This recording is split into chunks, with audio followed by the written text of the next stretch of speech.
Patient का टकराना, गिरना, driving में प्रॉब्लम, एक्सीडेंट्स, अंधेरे में कम दिखाई देना, आंखें चुंधी आना, ये सब प्रॉब्लम्स हो सकती हैं।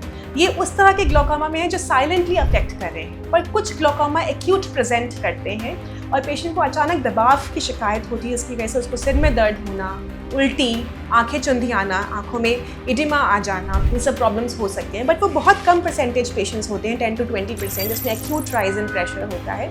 बाकी जो आमतौर पे पेशेंट्स हैं, 80% के करीब पेशेंट्स, उनको अंदरूनी ही ये बीमारी खाई जाती है। तो आपको एक बार साल में अपनी आंखों का प्रेशर, आंखों की नस की जांच, एक जनरल चेकअप, जैसे हम ब्लड टेस्ट कराते हैं हर साल अपने रेगुलर चेकअप, वैसे ही अपनी आंखों की जांच एक विशेषज्ञ से, आंखों के विशेषज्ञ से ज़रूर करवानी चाहिए, क्योंकि वही आपको सही राय दे सकता है कि आपको क्या बीमारी है आंख में, और ये पूरी तरह से बचाया जा सकता है। अगर डायग्नोसिस हो जाए तो इसकी मेडिसिन्स भी है, सर्जिकल ट्रीटमेंट भी है, लेज़र थेरेपी भी है। तो सही टाइम पे अगर इस बीमारी का पता चल जाए तो इसको पूरी तरह से हम वहीं पे रोकथाम कर सकते हैं, आपको आगे डैमेज नहीं करेगा। ग्लोकोमा को हिंदी में काला मोतिया कहते हैं और ये आंखों का प्रेशर बढ़ने की बीमारी है। तो ये इसको साइलेंट थीफ ऑफ विजन कहते हैं। साइलेंट थीफ ऑफ विजन मतलब चुपचाप आके आपकी नज़र चुरा के चले जाता है, आपको आभास भी नहीं होता। तो ग्लोकोमा में क्या होता है, ये हमारी आंखों का ये आईबॉल है और इसके अंदर हमारा आगे वाले पार्ट में हम एक तरल फ्लूइड होता है, जिसको एक्वस ह्यूमर कहते हैं। जब ये इसका प्रेशर बढ़ जाता है तो ये पीछे नस पे प्रभाव डालता है और ये नस को धीरे धीरे डैमेज कर देता है। इसकी वजह से हमारी नस के सेल्स जो हैं वो धीरे धीरे डैमेज होने शुरू होते हैं और हमारी नज़र बाहर की तरफ से अंदर ऐसे धीरे धीरे कम होनी शुरू होती है। तो हमारी विजुअल फील्ड कम होती है, हम दूर तक फिर भी देख सकते हैं, पर ये जो विजुअल फील्ड है, जो हमारा देखने का एरिया है, वो कम होता जाता है। तो तभी पेशेंट को लास्ट स्टेजेस ऑफ ग्लोकोमा तक भी कई बार पता नहीं चलता है कि उसको आंखों में कितनी प्रॉब्लम है, and he may be having this pinhole kind of a vision but he may not know it because the other I is also covering. जैसे पेशेंट का टकराना, गिरना, ड्राइविंग में प्रॉब्लम, एक्सीडेंट्स, अंधेरे में कम दिखाई देना, आंखें चुंधी आना, ये सब प्रॉब्लम्स हो सकती हैं।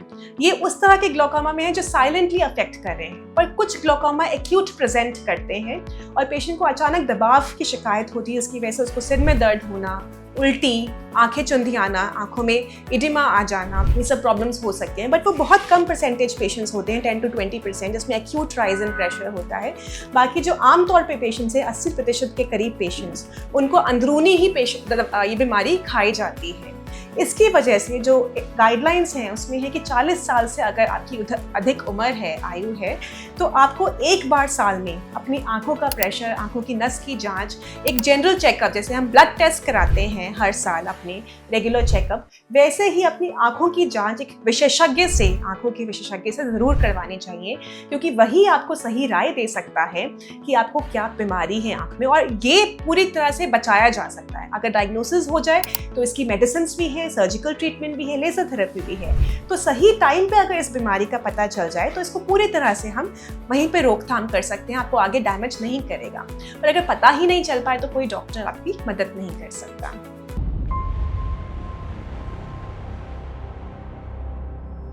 जो ग्लोकोमा है उसके होने के बहुत सारे कारण हो सकते हैं, जैसे कि कई बार ये हमारे पेरेंट्स से हम इनहेरिट करते हैं, जेनेटिक डिसऑर्डर होता है। तो अगर हमारे पेरेंट्स में से किसी को भी है, दादी, दादा, चाचा, चाची, हमारे एक्सटेंडेड फैमिली में किसी को भी है, तब भी हमें वो होने का चांस हो सकता है। दूसरा जो बहुत इंपॉर्टेंट फैक्टर है ग्लोकोमा का, ओल्ड एज ऑनसेट हम बोल रहे हैं, जो बाद में 40 साल के बाद में होता है। उसका कारण है कि जो मेटाबॉलिक सिंड्रोम है, किसी को डायबिटीज़ है, हाइपरटेंशन है, मोटापा है, तो ग्लोकोमा भी एक तरह से मेटाबॉलिक डिजीज़ है, लाइफस्टाइल डिजीज़ है। अगर हम लेथार्जिक हैं, हम ज़्यादा सेडेंट्री लाइफस्टाइल हम बिताते हैं और हमें बाकी बीमारियों से हम ग्रसित हैं, तो ग्लोकोमा होने का चांस हमारा बढ़ जाता है। Smoking is also one of the very important factors that can lead to glaucoma, because smoking से भी हमारी नसें कंस्ट्रिक्ट करती हैं, जो कि हमारी नस के ब्लड संतुलन को बिगाड़ सकती हैं और उसको डैमेज कर सकती हैं। इसके अलावा एक एंगल क्लोजर ग्लोकोमा होता है। तो हमारे पास ग्लोकोमा में एक खुला हुआ एंगल का ग्लोकोमा होता है और उतने ही परसेंटेज में बंद एंगल का ग्लोकोमा होता है। तो हमारी इंडियंस की आइज़ जो है थोड़ी सी छोटी होती हैं कंपेयर टू सफ़ेद जो कॉकेशियंस पॉपुलेशन है अमेरिका के या यूरोपियन पेशेंट्स जो हैं। तो उसमें हमारे जो चेम्बर है, इसका जो स्पेस है वो आँखों में थोड़ा सा कम होता है। इस स्पेस कम होने के कारण जैसे जैसे उम्र के साथ ये लेंस बढ़ता है, हमारा आँख के अंदर जो लेंस है इसका साइज बढ़ा तो स्पेस और कम हो गया, जो कि नस पे फिर प्रेशर बढ़ने की वजह से दबाव डालेगा। तो ये एंगल क्लोजर ग्लोकोमा है और ये जेनेटिक है कि किसी का अगर आँख छोटी है बनावटी और लेंस बढ़ता है उम्र के साथ तो चांसेस उसके ज़्यादा हो सकते हैं। इसके अलावा कुछ बाहरी फैक्टर्स हैं, कोई स्टेरॉइड का सेवन किसी ने किया है, किसी और बीमारी के लिए क्रीम्स यूज़ किए हैं, इनहेलर्स यूज़ किए हैं, कोई और दवाई यूज़ की है चमड़े के लिए, तो उस केस में भी उसको स्टेरॉइड से प्रेशर बढ़ता है आंखों का, वो भी किसी को अगर कोई चेक ना करे तो पता चलना बहुत मुश्किल है। चोट लगने के कारण आंख के अंदर काला मोतिया हो सकता है। और बच्चों में पैदाइशी ग्लोकोमा होता है जिसको हम कंजेनिटल ग्लोकोमा कहते हैं। तो वो बच्चे पैदा ही होते हैं उस ग्लोकोमा के साथ, उसमें सिम्टम्स बिल्कुल अलग होते हैं। तो इस तरह से बहुत सारे फैक्टर्स हैं जिससे ग्लोकोमा हो सकता है।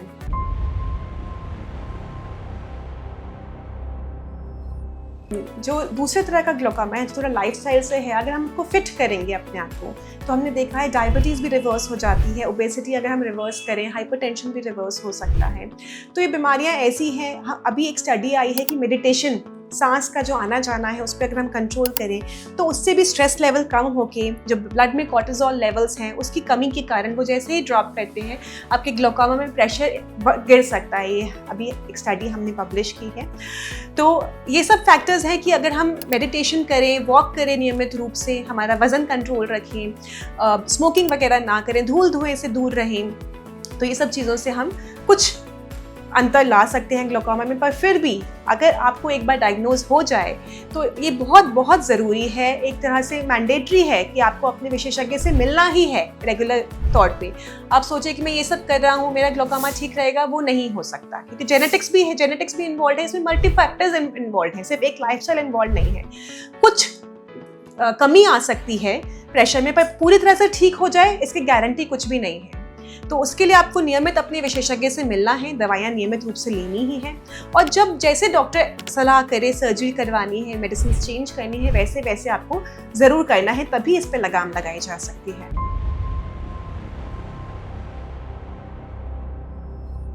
ये देखो, हम तो अपने बारे में कह सकते हैं कि हमें क्या करना है, बाकी लोग कैसे हैं और सही सलाह देते हैं और पेशेंट कैसे विश्वास करे इसका जवाब मेरे पास नहीं है। पर मैं अपने बारे में कह सकती हूँ कि हम इतनी कोशिश कर सकते हैं कि पेशेंट मेरे पास आए तो मेरे पास आने के बाद उसको कहीं और जाने की ज़रूरत ना हो, मैं उसको इतनी तसल्ली करूँ और इतनी सही राय दूँ कि पेशेंट को कन्फ्यूजन ख़त्म हो जाए।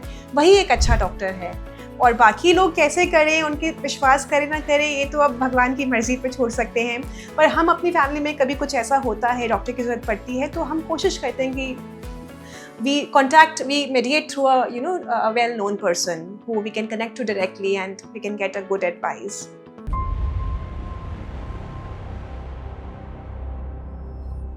So अगर हम देखें कि एक वॉश बेसिन है, उसमें पानी हमने नल का पूरा खोल दिया है, वो सेम स्पीड से जा रहा है, पर उसकी झिल्ली जो है जहाँ से पानी नीचे गिरता है उसमें अगर प्रॉब्लम आ जाए, उसमें कुछ रुकावट आ जाए, कुछ सामान फंसा हो, धीरे धीरे उसमें हम देखते हैं कि पानी इकट्ठा होना शुरू हो जाता है उस वॉश बेसिन के अंदर। तो ऐसे ही हमारी आँख के अंदर झिल्लियाँ होती हैं जिसके अंदर से हमारा एक्वस ह्यूमर जो तरल पदार्थ है वो फ्लो आउट करता है। विद एजिंग उसमें जो डिपोजिशंस होते हैं, एजिंग की नॉर्मल प्रोसेस है, तो उस एजिंग की प्रोसेस की वजह से, डिपोजिशन की वजह से वो जो छलनी है हमारी आंखों से जहाँ से पानी बाहर जाता है वो रुकावट क्रिएट कर सकता है और वो प्रेशर आंखों के अंदर बढ़ सकता है। तो अगेन ये अंदरूनी बीमारी है, प्रेशर बढ़ने का हमें एज सच नहीं पता चलता। बहुत माइनर सिम्टम्स कई बार आ सकते हैं कि कॉन्ट्रास्ट कम लग रहा है, अंधेरे में कम दिखाई दे रहा है, हमें इनको इग्नोर नहीं करना चाहिए। पर सबसे इम्पॉर्टेंट कि हमें सेल्फ पेशेंट बनकर 40 ईयर्स के बाद डॉक्टर को ज़रूर मिलना चाहिए।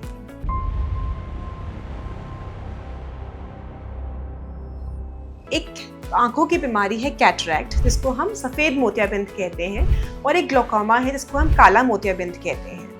तो सफ़ेद मोतियाबिंद है वो हर किसी को होता है। हमारा जब लेंस जो है आंखों के बीच में, जो हमारी नसों को, जो हमारी ऑप्टिक लाइट को फोकस करता है रेटिना के ऊपर, जब वो इस तरह से धुंधला पड़ जाता है तो हमारी रोशनी अंदर नहीं जा पाती, जिसकी वजह से धुंधला दिखाई देता है।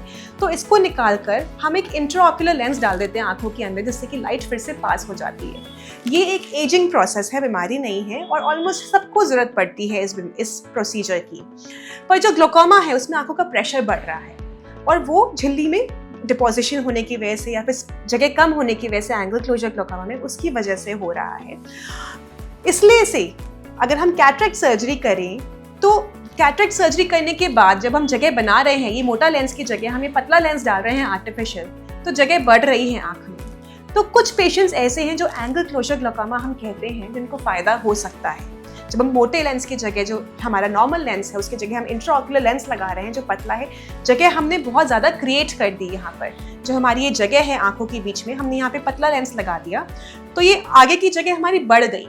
तो ये एक एडवांटेज है कि कैटरेक्ट सर्जरी कुछ तरह के ग्लोकोमा पेशेंट्स को हेल्प कर सकता है, पर 100% नहीं। तो आजकल बहुत सारी नई सर्जरीज आ गई हैं जो हम कैटरेक्ट सर्जरी के साथ कर सकते हैं। हम ये आंखों के अंदर झिल्ली की जगह पर एक चीरा लगा सकते हैं चारों तरफ, 360 डिग्री गोनियोटमी या गोनोस्कोपिक असिस्टेड ट्रांसल्यूमिनल ट्रेबेक्युलोटमी हम बोलते हैं। इसके अंदर हम चीरा लगा लेते हैं। झिल्ली जो हमारी बंद हो गई थी, जिसका रास्ता बंद हो गया था, हमने उसमें चीरा लगा दिया तो ऑटोमेटिकली हमारा जो एक्वस ह्यूमर का प्रेशर है वो बढ़ना स्टार्ट हो गया। तो ये एक सर्जरी है जिसमें अगर हम कैटरेक्ट सर्जरी के साथ करें जो बहुत आराम से की जा सकती है और हम काफ़ी टाइम से कर रहे हैं, हमारी रिपोर्ट्स हैं, पब्लिकेशंस हैं कि ये बहुत इफेक्टिव है, वर्ल्ड वाइड इसको फॉलो किया जा रहा है। तो उस केस में साथ में एक टेक्निक है जो आई स्टेंट हम इसको कहते हैं, जिसके अंदर हम एंगल के अंदर एक छोटा सा एक एंडोस्कोप लगा देते हैं, एक स्टेंट लगा देते हैं जो एक पेज की तरह काम करता है और उसमें से फ्लूइड पास करता है आँख के बाहर। तो ये सब चीज़ें भी साथ में कर सकते हैं। आपका जो ग्लोकोमा है उसमें प्रेशर बढ़ता है। नॉर्मल प्रेशर हम कह सकते हैं 18 से 20 मिलीमीटर मर्क्यूरी, इतना प्रेशर होता है। उससे प्रेशर अगर बढ़ा हुआ आ रहा है 20 के ज़्यादा, 25 आ रहा है, 30 आ रहा है ऑन अ रेगुलर बेसिस, आपने 2-3 बार टेस्ट कराया, हर बार 22 भी आ रहा है, तो आप समझ लीजिए आपको ग्लोकोमा हो सकता है और आपको दवाइयों की ज़रूरत है।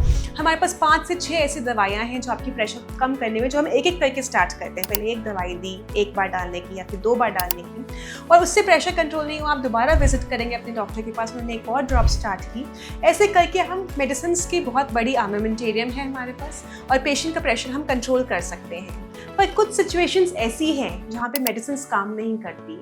फॉर एग्जांपल, जहाँ पे आपका रास्ता पूरी तरह से ब्लॉक्ड है अंदर से, एंगल क्लोजर ग्लोकोमास में या सेकेंडरी ग्लोकोमा में, जब आपका रास्ता पूरा फाइब्रोसिस हो चुका है, पूरा सूख चुका है, वहाँ पे रास्ता है ही नहीं एक्वस ह्यूमर जाने का।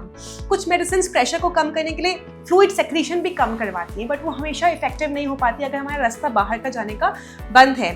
उस केस में हम या तो सर्जरी कर सकते हैं या फिर लेजर कर सकते हैं उस रास्ते को खोलने के लिए, वो भी अलग अलग तरीके की है।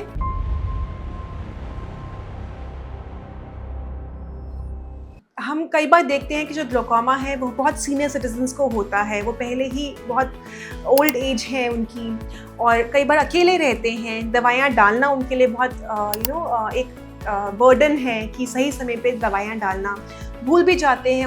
उनमें से कई पेशेंट्स को हमारे they have dementia, they forget कि when the time is there to put the medication, they have dementia and they are also depressed कि मुझे आँखों की बीमारी हो गई है। सुनते ही कई लोगों को डिप्रेशन हो जाता है। तो as a society, as a family, हमारी ये बहुत बड़ी इंपॉर्टेंट जिम्मेदारी है कि हम उन पेशेंट्स को हेल्प करें जो थोड़े बुजुर्ग हो चुके हैं और उनको ये बीमारी का पता चला है, उनको एडवांस ग्लोकोमा के बारे में पता चला है कि हमारी नज़र बहुत ही कम है, उनको इस वजह से चलने फिरने में भी दिक्कत होती है और कई बार गिर भी जाते हैं।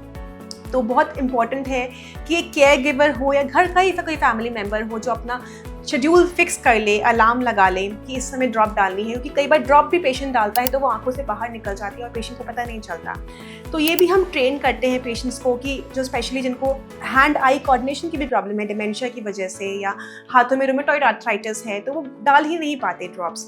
तो एक केयर गिवर हो या फैमिली मेम्बर हो जो इसको बहुत इंपॉर्टेंट समझे। तो जब ग्लोकोमा की बीमारी होती है तो पूरी फैमिली को काउंसिल किया जाता है कि इस तरह से इनको बहुत ज़रूरी है, हम नहीं डालेंगे तो ये ब्लाइंडिंग डिजीज़ है, हमने दवाई टाइम से नहीं डाली तो जो इनकी जितनी नज़र है वो धीरे धीरे बिल्कुल चली जाएगी और ग्लोकोमा कॉजेज ब्लाइंडनेस, बिल्कुल अंधेपन का शिकार हो जाते हैं एंड स्टेज के बाद पेशेंट्स आकर।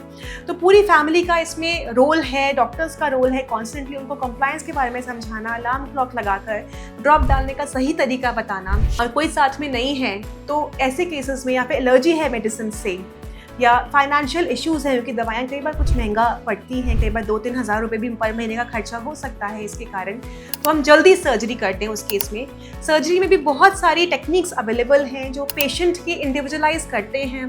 एक पेशेंट में हर सर्जरी हो पाए ऐसा संभव नहीं है, तो पेशेंट के ऊपर, उसकी बीमारी के ऊपर ये सब पूरा आपस में विचार विमर्श करके हम बहुत सारे ऑप्शंस हैं जो हर पेशेंट के लिए हम देते हैं, और अकॉर्डिंगली एक पर्टिकुलर सर्जरी जो उस पेशेंट को हेल्प करेगी वो हम सेलेक्ट करते हैं।